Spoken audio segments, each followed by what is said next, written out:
There's only 10 more days till Halloween, and to celebrate, the PlayStation Store just kicked off a huge sale featuring over 30 spooky PlayStation VR games. But don't forget that this sale only lasts until November 4th, so grab these deals while you can. And of course, special thanks goes out to Duran for putting this list together.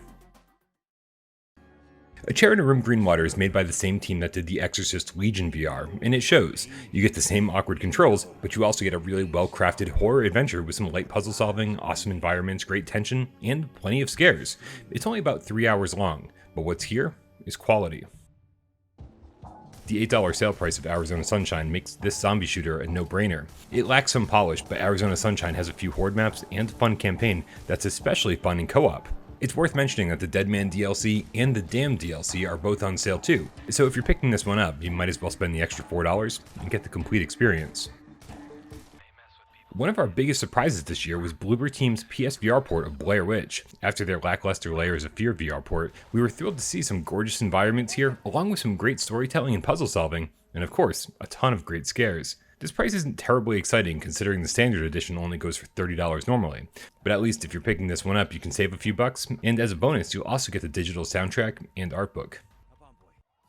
On the flat screen, Bloody Zombies is a pretty standard brawler, and in all fairness, it's the same game in VR, but the VR component adds a fun visual element to the perspective, and of course these types of games are way better in multiplayer, and Bloody Zombies supports up to 4 players online. There's no voice chat though, so make sure you party up first. In a world where Saints and Sinners, Onslaught, and Arizona Sunshine exist, it's hard to recommend a subpar zombie shooter like Contagion VR Outbreak. The first level and the fourth level are actually pretty good, but the second one feels drab, and the third one is a strange escape room that's totally out of place. It's still not terrible for the price. You can blast through Dead Secret in just a couple of hours, but it's a unique little horror mystery that feels like an old point-and-click adventure game. The graphics won't blow you away, and even though there are multiple endings, you'll probably be good playing this one just once. So, all in all, not bad for $6. I really love Don't Knock Twice, but honestly, it's buggy as hell. On some playthroughs, everything works fine, and then other playthroughs, entire sections of the house simply refuse to load in. Plus, it's been on sale for about half this price, so you can probably skip it this time around. Doom VFR has its problems, but most people will really enjoy playing through this brand new campaign with the DualShock 4 or the aim controller. The move controls are far more divisive though, being teleport only, and the lack of turn buttons force you to physically spin around your play area. It's an acquired taste, but it's one I really grew to enjoy. Doom 3 is known for taking the series into a darker place and putting a lot of emphasis on horror, making it my favorite one in the series. So despite a few faults like running at a lower resolution than it should and having a slight world scaling issue, Doom 3 VR Edition is a total blast to play, especially with the aim, and comes packed with the core game and both pieces of DLC. Dying Reborn is a pretty clever, horror-themed escape room game. Sadly though, the VR version only delivers the first 3 stages, whereas the flat screen version had 6, and some of the puzzles might be a little too complicated for their own good. But for $3 or $4, it's worth a playthrough. Despite being a collection of minigames about killer animatronic animals, Five Nights at Freddy's Help Wanted is one of the scariest PSVR games out there. And if you grab the complete bundle for just $250 more, you can get the Halloween-inspired Curse of the Dreadbear DLC too, and some of those games are even better than the original. Calling Ghost Giant a game for Halloween might be a stretch, but who cares?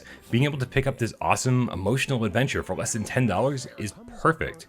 The writing is reminiscent of an old Lucasfilm point-and-click adventure, the characters are charming, and the story isn't one you'll forget anytime soon. Home Sweet Home's campaign clocks in at around 5 or 6 hours, and it's absolutely terrifying. Unlike a lot of games on this list, there's a heavy emphasis on stealth, and hiding under desk while listening for a spirit that's stalking you from room to room is unlike anything else I've played on the platform. That said, there's one huge game-breaking bug late in the game that crashes the game every single time you play it, so the only workaround is to play that section in non-VR. But for $15, that might be a problem worth dealing with.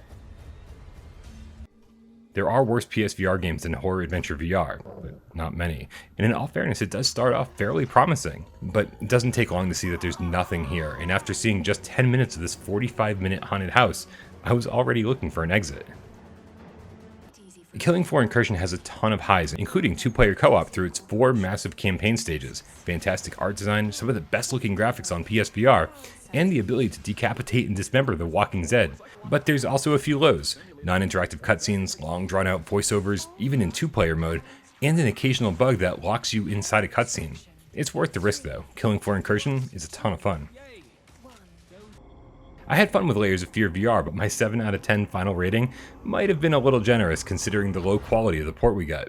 It was obviously the Quest 1 version, which means the environments were barren, the lighting was rough, and in a horror game, atmosphere is everything. It's still worth playing through for the right price though, so maybe wait for a slightly deeper sale on this one.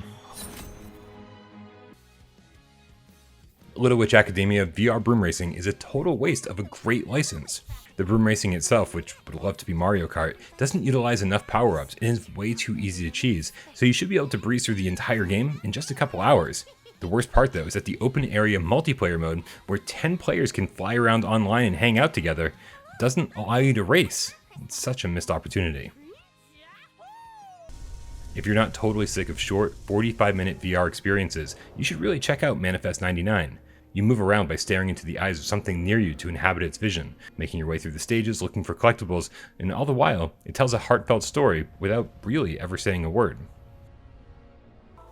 One of the bigger disappointments of the year was Interspace VR's follow-up to A Fisherman's Tale called Mask Maker. The core concept here is just as brilliant as you'd expect from a team like this, having to create new masks in order to possess the people wearing them to allow you access further and further into this dreamlike world. But the formula gets tiresome and somewhat tedious within the first hour, which doesn't signal good things for the rest of the game.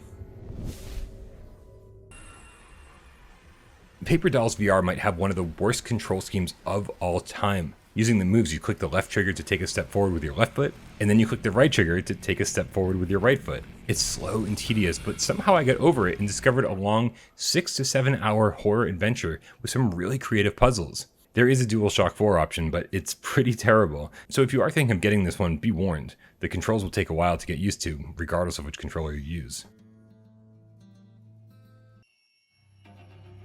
Paranormal Activity: The Lost Soul loosely ties in with the horror movie franchise, but only loosely. The first time you play this one, it should take about 3 hours. The house is practically photorealistic, the sound design is on point, and oh yeah, it's one of the scariest games I've ever played.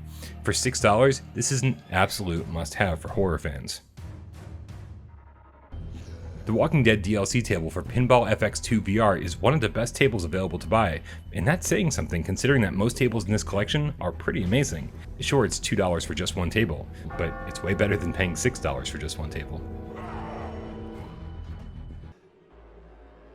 Since the day Resident Evil 7 launched, it has been unsurpassed on any platform as the best VR game out there.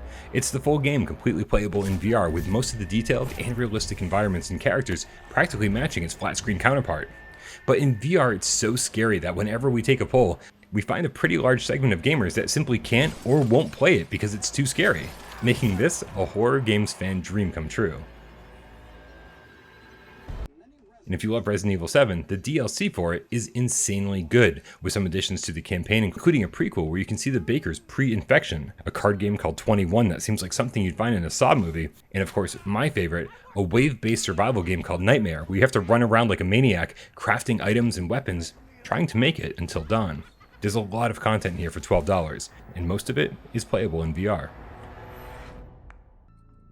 Rise of Insanity isn't too long, only about 2 hours or so, and the graphics are all over the place quality-wise. But there's a ton of collectibles and a fun little adventure that packs quite a few good scares. Nothing amazing, but if you're desperate for something you haven't played before, it's a good low-budget option. He has constant nightmares and can't sleep well. Spooky's Jumpscare Mansion is a prime example of why you should never judge a book by its cover. What initially appears to be a cartoon parody of Wolfenstein 3D is actually a whole lot of fun. Cardboard cutouts jump out at you while you run through each of the mansion's 1,000 rooms, and the deeper you get, the scarier it gets. Definitely one of our favorite games in the sale. The Wolf and Wood control scheme is back, but don't let that bother you. The Exorcist Legion VR complete series comes with all 5 episodes, and they're really something special. As a detective for the Boston PD, you'll be investigating strange occurrences that happen at a variety of creepy locations and protecting yourself from the evil you find there. This is the cheapest the complete series has been in over 2 years, so if you can handle your horror, you should definitely consider picking this one up. You've probably heard a lot of bad things about The Walking Dead Onslaught over the last year or so, and for good reason. The story is so boring, it never goes anywhere. The scavenging runs are fun for a while, and then get extremely repetitive, and once you find a couple of weapons that you really like, there's no use to purchase and upgrade the others. But even with all of that in mind, there's still an okay game here for fans of the TV show, and the $15 price tag isn't bad if you just want to kill a bunch of walkers. I gave the Wizards Enhanced Edition a hard time at launch for being a glorified wave shooter, and I stand by that, but it doesn't mean there isn't any fun to be had here. The gesture-based spells work pretty well, and there's a good variety of levels, so for the $6 price tag, it might be worth finally checking out. The developers of Theseus took quite a few risks with this game, but sadly, not all of them paid off. The third-person perspective works well enough, but the static camera angles don't. Simple controls like jumping and climbing feel slow and plodding, and most of the game ends up coming off as a God of War clone, and not a very good one. It's fun to experiment with different spells in Waltz of the Wizard, and what's here is a cool little VR experience. Sadly, the developers got publicly upset with Sony about their PSVR 2 plans and basically said they won't be updating this game on our platform anymore because of it. I know, it doesn't make any sense, and sounds like a total excuse to just stop supporting their PSVR version. What's here is fine, especially for the price, just don't expect any of the updates that the other platforms are getting. It's hard to recommend the game that you can beat in 45 minutes that doesn't offer much in the way of gameplay or scares, and that's why I won't recommend Weeping Doll here. It is an interesting curiosity though, so it might be worth watching my Let's Play to check out the great art design and the unique form of teleportation that the devs trotted out here. Witching Tower VR is a puzzle game that's cleverly disguised as a VR action-adventure with a ton of exploration and combat. The whole thing can be seen in under 3 hours or so, but the narration is great, the puzzles are well designed, and there are just enough collectibles in each stage to keep you searching every corner before heading for the exit. The level of detail and polish seen in Wolfenstein Cyberpilot's environments is almost as astonishing as the boring gameplay at work here. It's only about 90 minutes long, and I will say that by the time I played this one a second and third time for review, I did end up liking it a bit more, mostly for the story. So if you're really curious about this one, there might be something here. Just don't pay more than the sale price. We will fight fire with fire and use their machines against them. Thanks for checking out the video. Hopefully you found something in the sale to make your Halloween season a bit spookier. But either way, I'll be back with another one of these videos the next time there's a big PSVR sale. So make sure you hit like and subscribe.